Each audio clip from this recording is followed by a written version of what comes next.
A man once paid me to be hunted for sport. I'd stumbled across his page when I was browsing the web for work. I was looking for some sort of side gig to pass the time. I was at a bit of a crossroads in my life.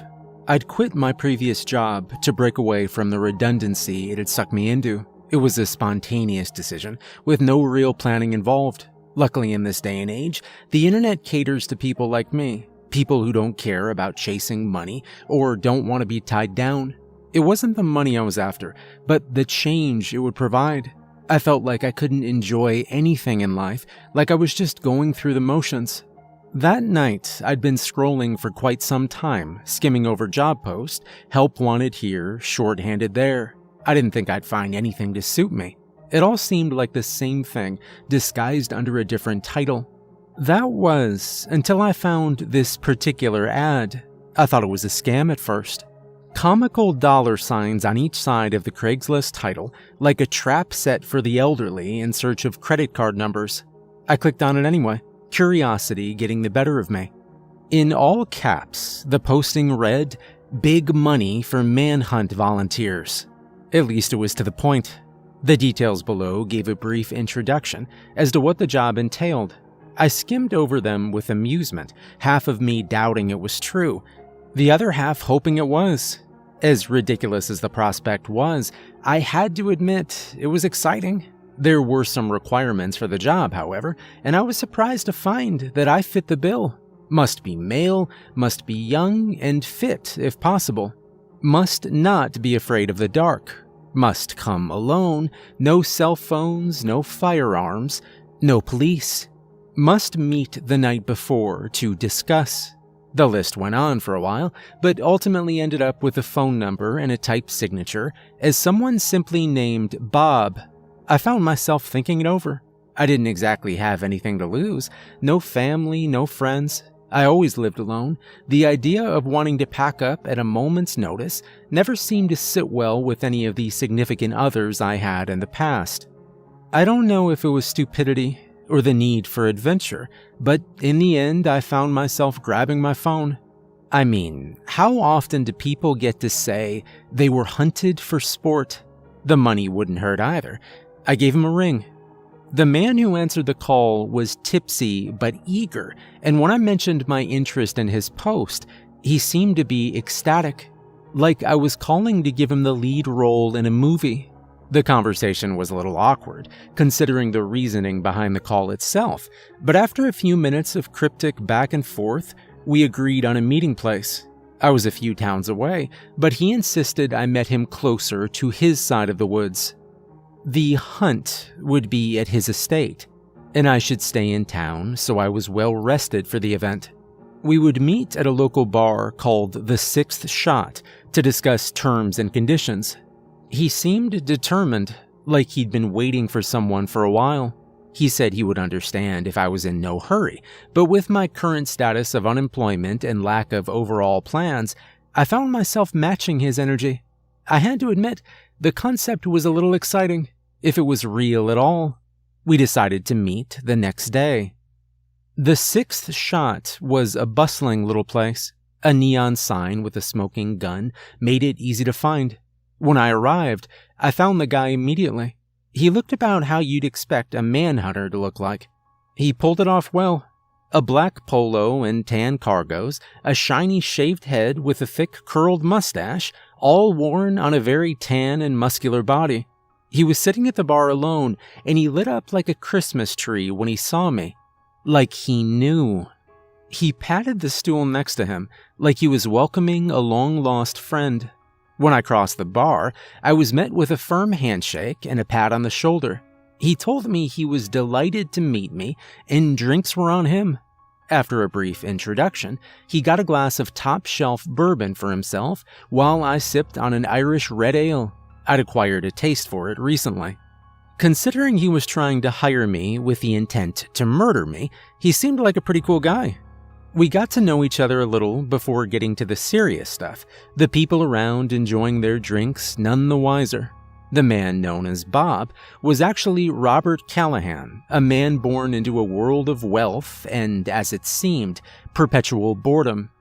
His father ran a very successful chain of automotive stamping companies that he inherited from his grandfather.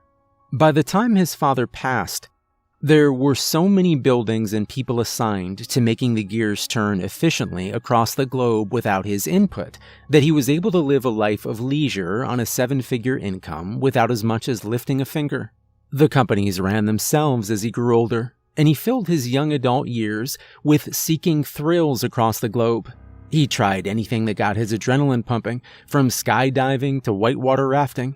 He took a liking to hunting, which he said had started an escapade of finding the world's most dangerous predators and killing them, no matter the cost. He said he'd seen it all, but in all his years, there was one thing he hadn't bagged: a human. I laughed at his extraordinary lifestyle, feeling a bit mundane when it was my turn to share stories. Mine was far from exciting. I left the more boring bits out, but I told him I spent most of my 20s as a park ranger. It kept me close to nature and outdoors, but when it's all you look at, it tends to lose its luster. I left that to be a cab driver in the big city, something that kept me in transit and entertained for a while. Always moving, with so many people to observe in the busy city life. But in time, I found myself too contained to the city itself, which was why I recently quit. Which brings me about to where I am now, discussing being hunted by another man. He was fascinated, jotting down notes in a little pocketbook while he sipped his bourbon. We conversed for a while. I finished a couple of beers, and he ordered another pair of bourbon. The conversation was nice. It had been a while since the last time I went out with friends. Despite the fun I was having, we couldn't beat around the bush forever. When it came time to discuss the actual terms of our agreement, his face turned serious. I would be paid $5,000 tonight. Granted, I still wanted to go through with it. He said this would help me settle accounts before the event. He said he owned a mansion outside of town with over 30 acres of forest land. He was outside city limits. His nearest neighbor was 6 miles away. No one would hear screams or gunshots. We would start tomorrow night. I was supposed to get to his estate at 10 p.m. After my arrival, I would get 15 minutes to head into the forest as a head start. He explained when the 15 minutes were up, he would promptly signal with a flare. If I had any second thoughts, I needed to address them and withdraw from the woods before the signal. If I was still in the woods when the flare went off, I would be shot on sight. He said I would be paid $10,000 an hour as I survived. The hunt would go on until dawn, and if I was still alive come daybreak, I'd be set free. He would be armed with a hunting rifle and a combat knife. I would be armed with my wits. It was evident it wasn't in his plans for me to survive, but that was something I'd already come to terms with. He studied my face when he said these things, perhaps trying to gauge my reaction. I tried my best to play it cool, despite being a little nervous. "Does any of this bother you?" he eventually asked, downing the last of his drink. "No, not really. I've always just tried to go with the flow, and doing that made me stumble upon your offer. Maybe if I get out and live a little, it'll encourage me to settle down for a bit more. That is, if I make it out alive." I winked, and we both had a laugh. "Man, you are a riot. If I wasn't trying to kill you, I think we'd be pretty good friends." After all the details were ironed out, he paid the tab, and it was time for us to take our leave. We shook on it before going our separate ways. He was excited for the next day, a pep in his step carrying him to his obnoxiously lifted truck. He burned out as he left, almost rear-ending a Buick as he left the parking lot. I watched him go, feeling oddly serene in the cool night air. It was hard to describe. There was no one waiting for me to come back, no one to give me a courtesy call if I didn't turn up. I don't know if it was the thrill of the challenge or just the drastic break in monotony. I spent my life trying to not be a creature of habit. Maybe this would be the last shift off course. Or maybe tomorrow I'd just die and not have to worry about it anymore. With the moon shining bright and the cool breeze on my back, I decided I'd take a walk before sleeping in my car for the night. It might be my last time to enjoy a night like this. I woke the next day in the backseat of my car, feeling oddly rejuvenated despite my choice of bed for the night. Through the blinding afternoon rays, I found my phone and checked my bank account. He was a man of his word. The $5,000 had been wired as promised. I decided I'd head into town and indulge in some of the local variety and find a place to shower before it was time to meet Robert at the estate. I climbed into the front seat and left the bar parking lot. On the way into town, I called my landlord and canceled my lease. I was already living in and out of boxes, and my lease was month to month, so I wouldn't exactly be missed. After getting something to eat, I called and canceled all utility accounts for my apartment, electricity, internet, stuff like that. I'd already put in my resignation at the cab company. There wasn't really any ties to my life at the apartment. I would either survive till dawn and get the biggest payday of my life, or not have to worry about the next step if I failed. Either way, this was the end of the current chapter in my life. After spending the day around town, I found myself driving to Robert's property, the sun already making its way into the horizon. His driveway was long and winding, leading to a gigantic house that looked like the surrounding forest was trying to swallow it. When I pulled up, it was already almost dark.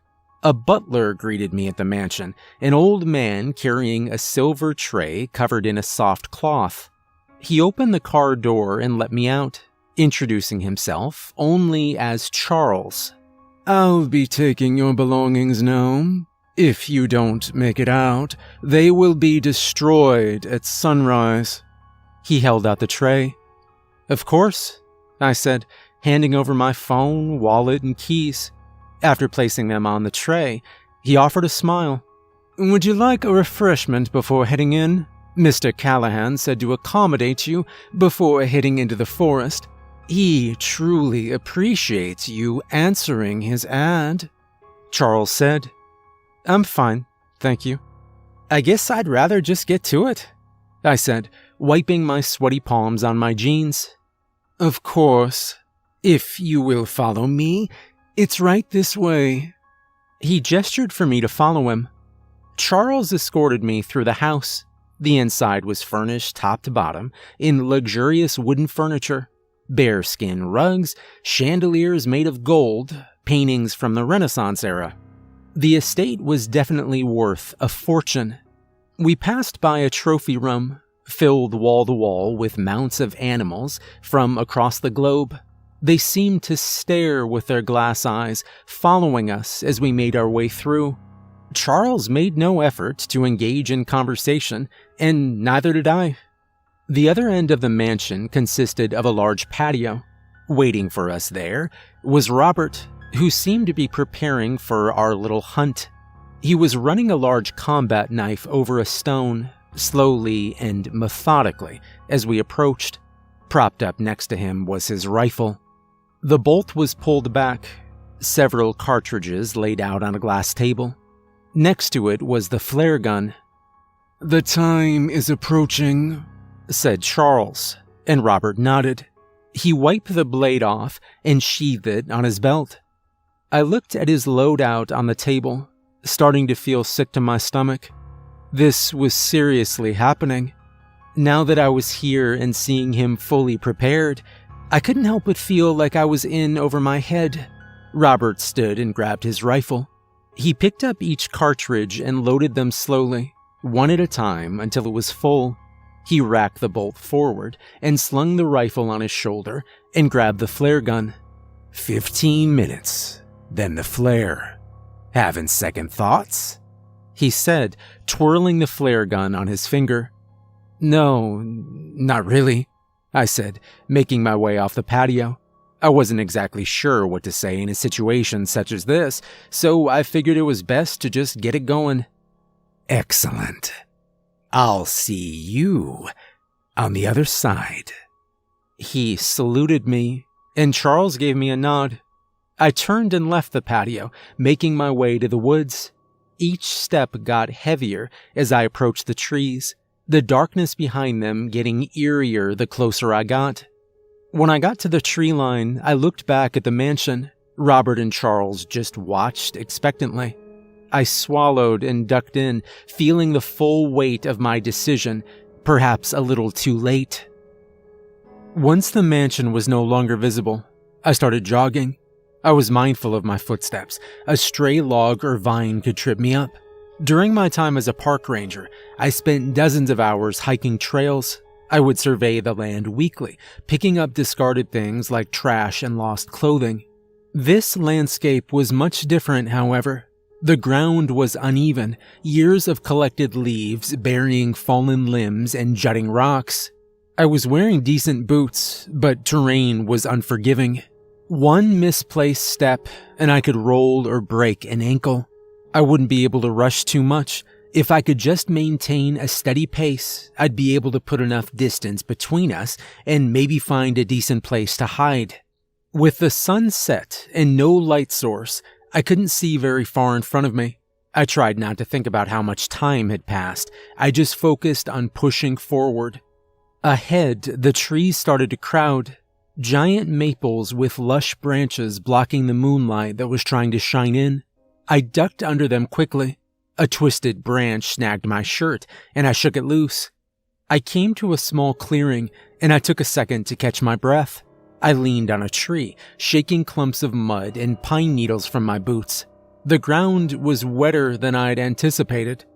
Off in the distance behind me, there was an echoing pop. I looked to see the flare reaching toward the sky, a little orange ball of fire. I pushed off the tree and continued. I had to keep moving. I ran across the clearing, each step squishing on the ground as I went. On my third stride, my boots stepped on something awkward and hard. By the time I heard the clicking sound, I knew it was already too late. I stumbled awkwardly to the ground, agony shooting up my leg as the wind was knocked out of me. I looked down at the bear trap, blood oozing from where the metal jaws were buried. I was frustrated at my foolishness. Of course he'd trap the woods. Why wouldn't he? I forced the jaws apart, the mechanism creaking, begging to bite down again. My hands shook, holding the slippery metal, and when my leg was barely free, I let it snap shut. The steel-on-steel bite clacked into the night, the sound so loud it bounced through the trees. A second later, there was an excited whooping noise. He heard it. He'd be coming. I tried to see my ankle in the dark. There were nasty gashes on either side, but I didn't think it was broken. I got back up. It would hold weight. It just hurt like hell. I wanted to look back, but I pushed forward. Panic started to set in. Trying to regulate my breathing, I moved as quickly as I could. One strong step, one babied limp. I scanned the ground, looking out for more traps. There would be more, surely. Branches whipped at my cheeks and pulled at my clothes. I tried to be more careful, but I just couldn't see them quick enough. My left foot squelched in its boot with every step, blood soaking through my sock and into the laces. I pressed on, hurdling a large dead log. I had to find a spot to hide for a moment, catch my breath. My heart was racing. I was having trouble thinking rationally as I could with the situation. An icy feeling of fear washed over me for the first time in a long time. I had gotten what I wanted, a thrill to make me feel alive. But as I looked down at my mangled leg, I was starting to regret it.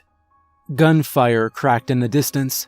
A branch near my ear exploded, specks of bark and dust hitting my face from the racing bullet. I threw myself to the ground and started crawling. I dragged myself to a large pine tree, and I sat behind it, trying to come up with a plan.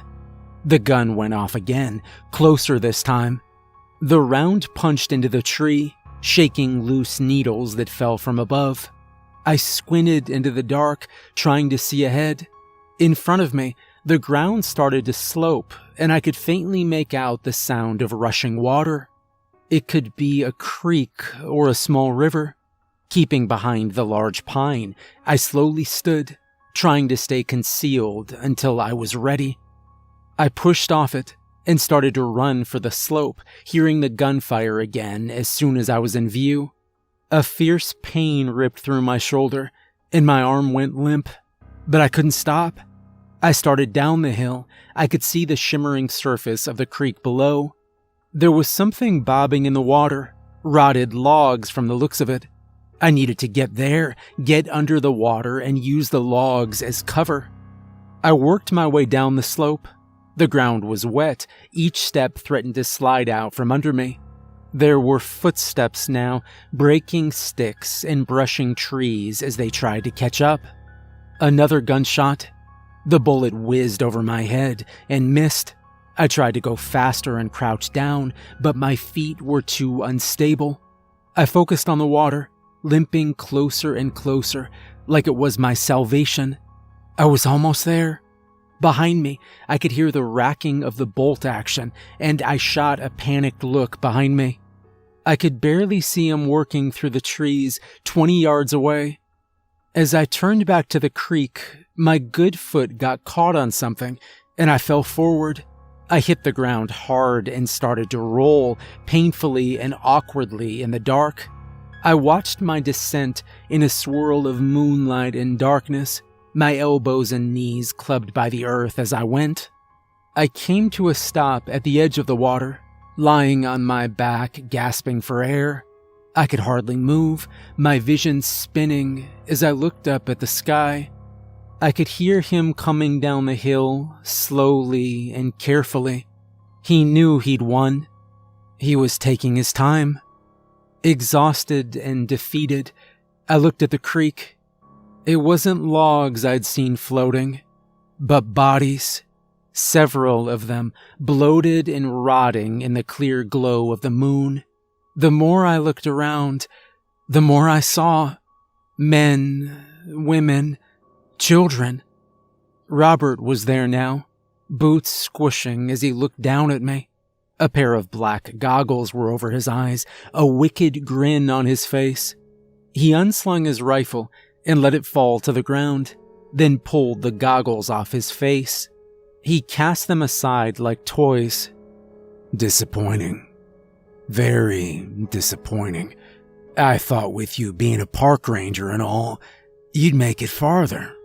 But here we are at the creek. They never make it past the creek. Robert cracked his knuckles and pulled the knife from his belt. He held the knife in both hands and brought it down, aiming for my heart. I put up my hands to fight him, but it only delayed the inevitable. He worked free from my grasp and elbowed me in the head, a blow that sent my vision blurring once more. My arms went slack, and he buried the knife in my chest, my lung collapsing as the blade went in.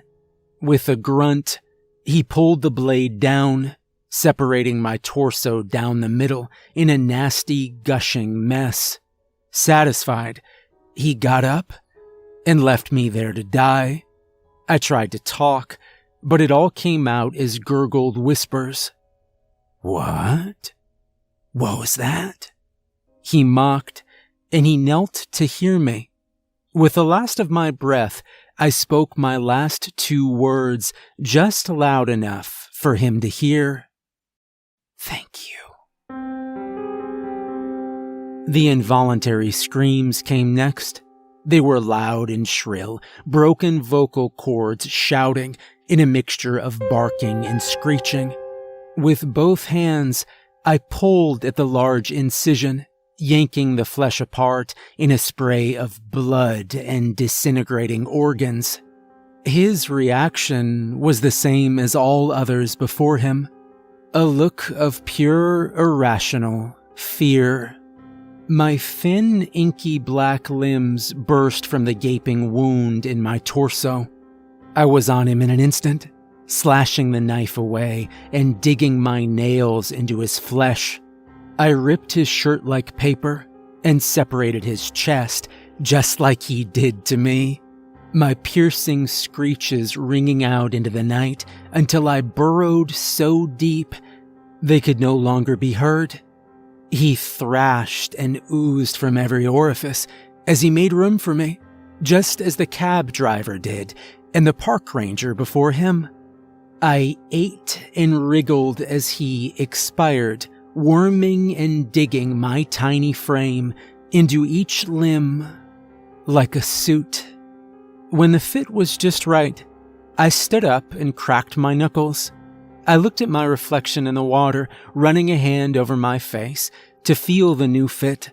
Better than the last one, for sure. I took my time going back to the estate, making sure my walk was just right and everything was in place. The hours passed as I settled in, feeling more and more at home as I worked the joints and muscles. At daybreak, I emerged from the tree line to find Charles on the patio waiting. He came to greet me immediately. "Sir, this one had you out all night. Was this one better than the others?